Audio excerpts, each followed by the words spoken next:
Okay, here's my CRF300 Rally. So I just got the Outback, what is it called again? Outback Motor Tech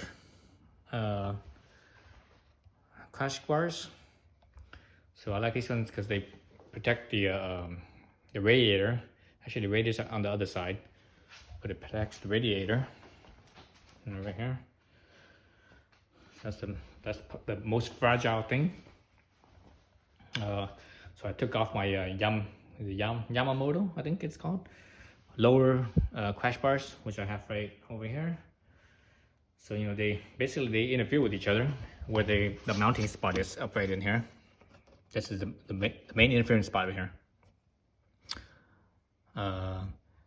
So you can't use them, both of them at the same time.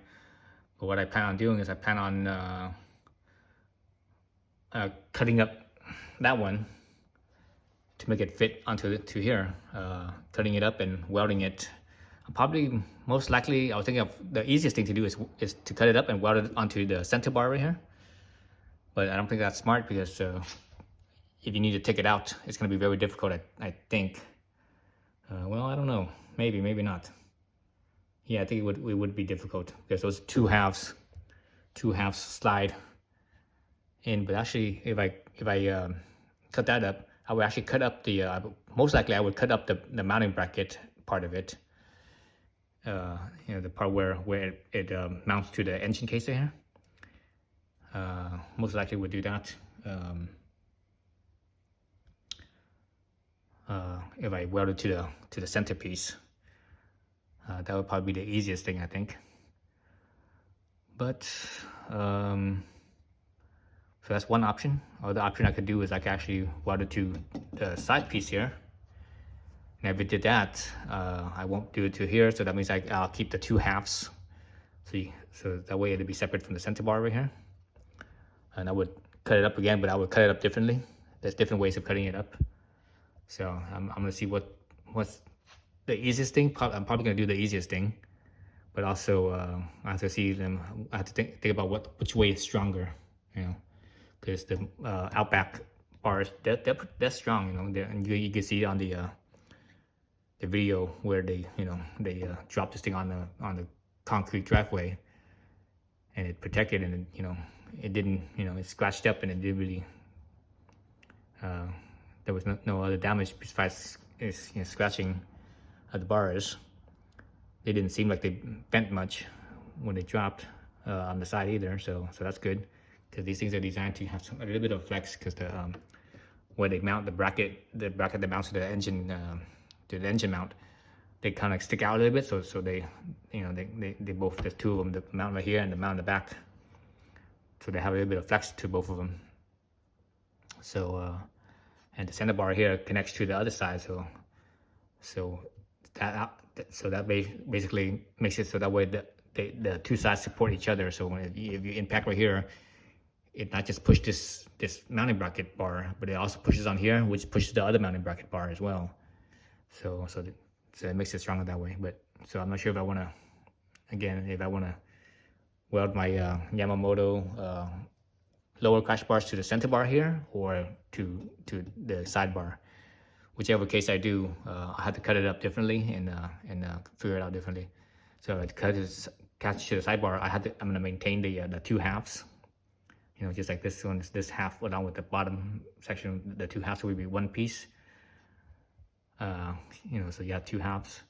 Or if I do the center bar here, if I weld it to the center bar, then the bottom piece will be one piece with the center bar. So both bottom pieces will be stuck together. You can't separate them anymore.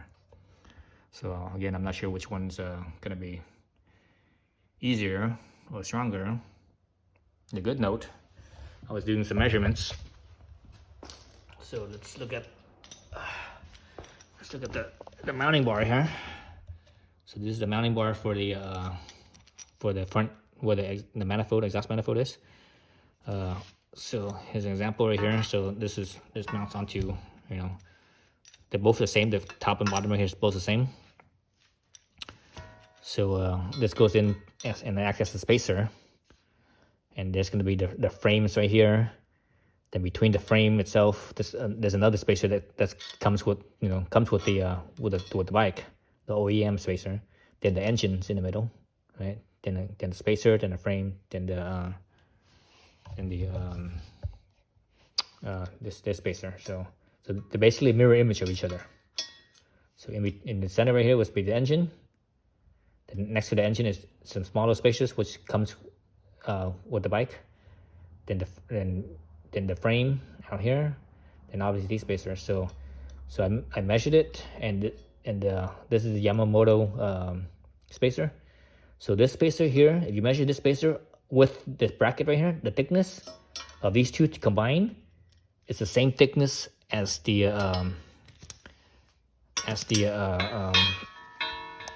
Outback spacer in here. So the Outback spacers come with two size spacers. They have the longer spacers on the throttle side, and the smaller spacers on the clutch side. So the throttle side spacer, that big spacer, is the same length as surprisingly the same length as this spacer combined with the thickness of this bracket. So on that side, if I decide to put this together where I don't cut off this bracket, this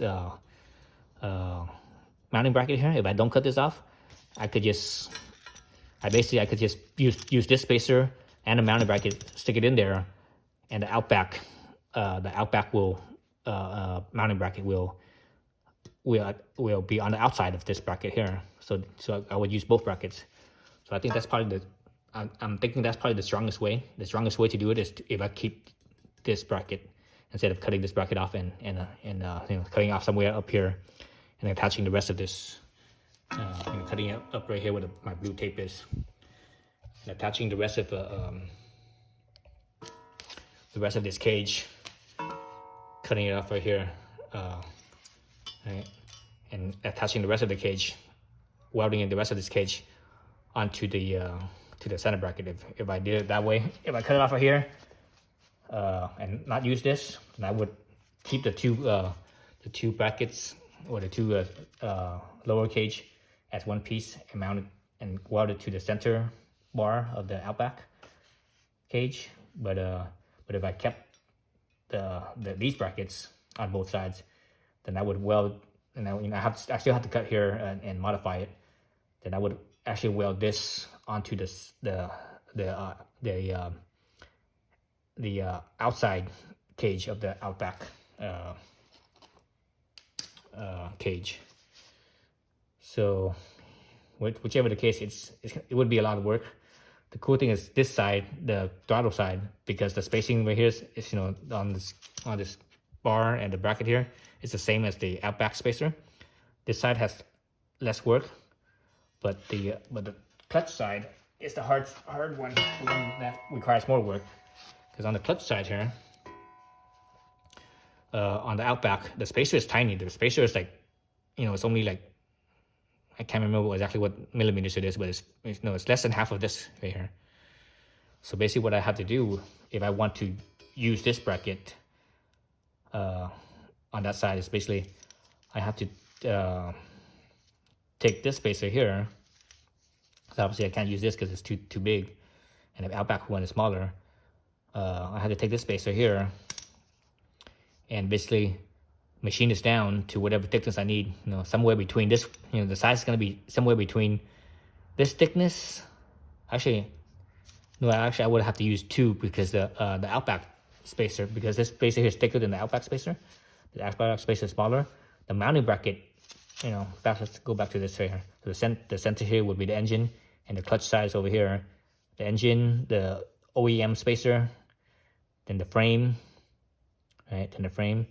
Then the Outback spacer, which is small, and the Outback mounting bracket would be, right there. The Outback mounting bracket would be right here. Then I could put this on top of that, but actually I can't put it directly over because because this spacer is actually bigger than the Outback mounting bracket and the Outback spacer on the clutch side. So I actually have to machine this down a small little one, so I could put a small little spacer between the two brackets, between the Outback bracket and this bracket. So yeah, so I would do that. Then I could leave this as is, but I still have to cut it somewhere up here, because this is where the interference is. It's right up in this area right here, right up in this elbow, like this whole section from right here to about right here.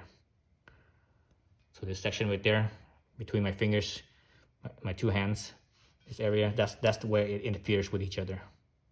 So I have to modify that part right there. So again, I have two options. I can either weld these cages onto the second half, or the cage of the weld this cage right here onto the cage of the Outback, somewhere along right here. If I'm gonna weld them together, these two will be together, then that means that I would have two halves. Or again, the other option would be if I weld these pieces, both sides of these pieces to the center bar, and that means these two halves of this Yamamoto cage will be one piece with the center bar. So those are my two options. Again, right here, just where my hand is holding, this is where it interferes with this spot right here. Is this joint right here for both sides. So so I think most likely, probably the easiest thing to do is to forget about the this bracket here. Because no matter what, I have to cut this corner right here anyways, no matter what. So all I need to do is, if I cut this, I just weld this corner here, somewhere right here, to probably right here, or one of these spots right here. Neither this one or this one. One of these spots right here. But if I keep the bracket, I have to do more work. It's just more interference, because this bracket on this side right here will actually sort of interfere with the Outback bracket as well. So I think it's more work that way. But I did test fit them. I did test fit the two brackets by themselves without the cage and everything, and actually the two brackets did not interfere with each other. The Outback bracket and the I did not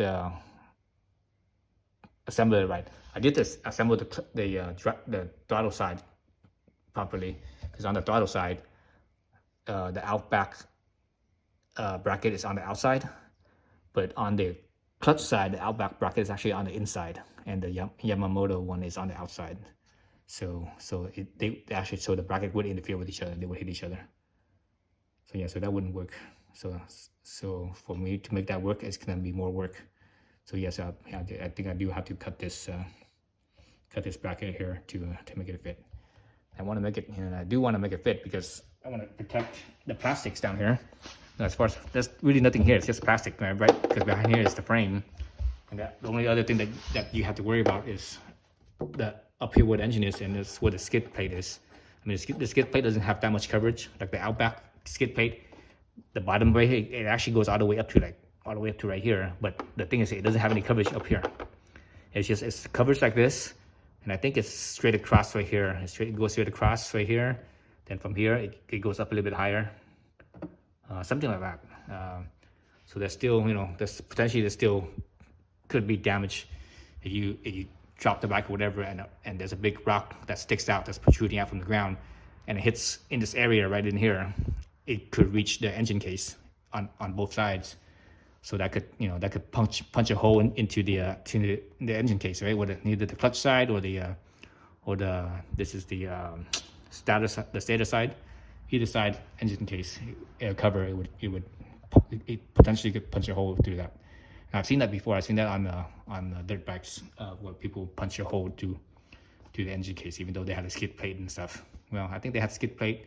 I'm not sure if they have any crash cages. I remember the skid plate, but you know, the point is that the skid plate doesn't give you that much coverage. The main purpose of the skid plate is just on the bottom, you know, when you're sliding over rocks and stuff. So I definitely want to have that other cage out here as well. Yeah, so that's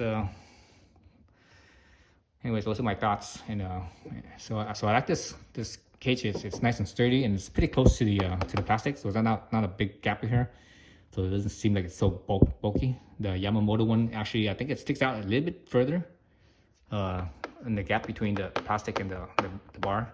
It's just a little bit more, you know, probably like maybe another ½ inch more. So it looks slightly bulkier than this Outback cage does. So yeah, so those are my thoughts. All right. Also, another reason why I didn't do a video on installing this is because Outback has a video on installing this, so there's no reason for me to be redundant. You know, the reason why I do a lot of these videos, because there isn't any like videos or information, or not much information on it, or people talk about it, but you know, the thing is, picture is worth 1,000 words, and a video is worth 1,000 pictures, right? So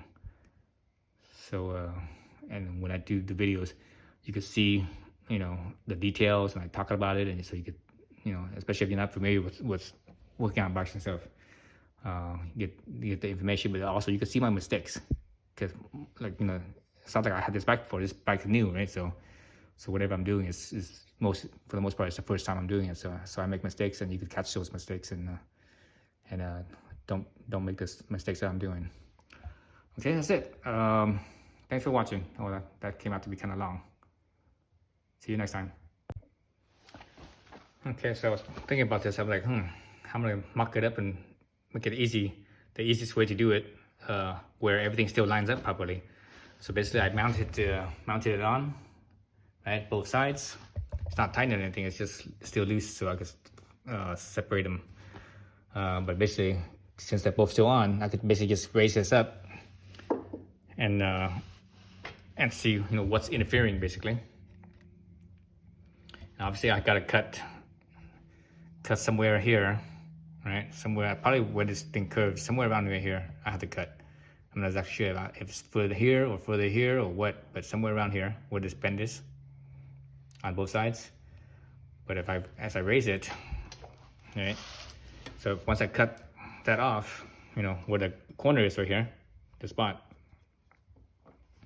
I should be able to raise this up.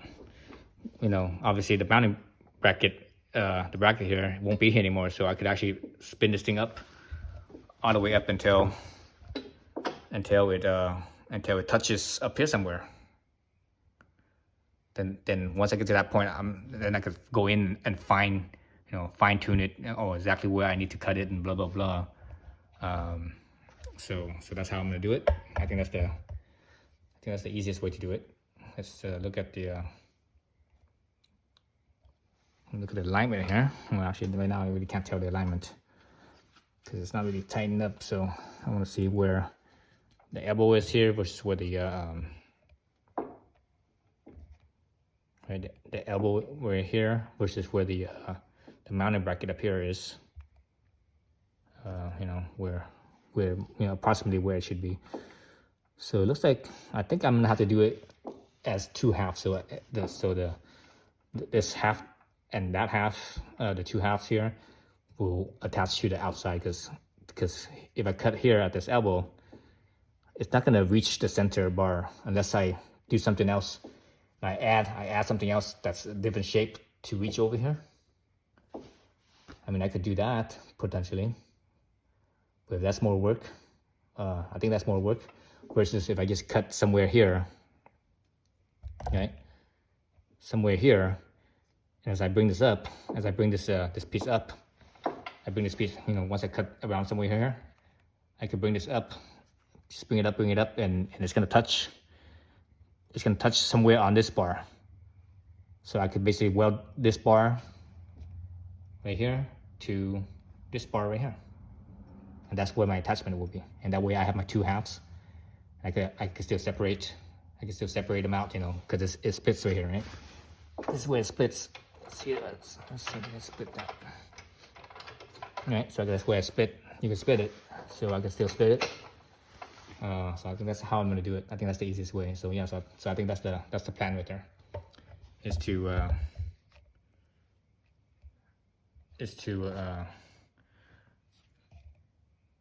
cut somewhere where the elbow is right here on both sides, and basically get rid of the bracket and just swing it up until it hits here, and I could figure out exactly where I want to cut. I'm probably gonna have to end up because of the angle, because both of them they kind of come together. This bar right here is this angle, and the top bar is it's not horizontal. It's kind of like sort of like this. So it's gonna come together like this. So when I cut this, you know, I'm gonna cut initially somewhere right here first. As they come together, I can figure out exactly what angle. Then I actually will cut this thing, you know, like that, like a angle cut on this. Then that way I could have more surface area to weld this to the other side. So that way it will be a strong weld. Because if it's not enough surface area between the two attaching, the weld won't be very strong. So I think that's the plan, something like that. So yeah, so I think that's it right there. Obviously I have to you know, fiddle around with this, but I think it'll go fast. Once I just hack these off, this corner here off, it should go pretty fast after that, because I could swing the whole thing up and there won't be anything touching anything. So I'm completely free to just, you know, to start fine tuning this one and slowly cutting it or grinding it down to whatever shape I need it to, or filing it even. I'm gonna have to go in and file it, so that way it'll be finer, and the fit up will be tighter. So you want a tight fit between the two, so that way it's easier to weld. If there's a big old gap between the two, the welding is gonna be horrible. So I wanna make sure that the welds are good and nice and strong. So yep, that's the plan. Okay. All right, thanks for watching.